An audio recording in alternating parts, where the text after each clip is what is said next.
ako'y naglakbay na mag-isa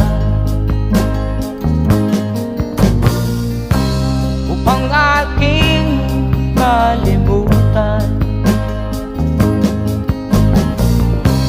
mga kaapihang dinanas.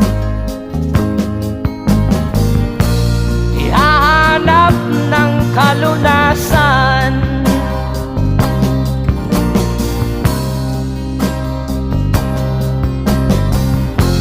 kami hinamak ng lubusan,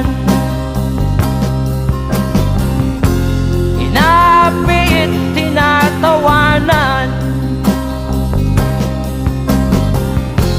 kami itinuring na basahan. Sila ba'y makatuwid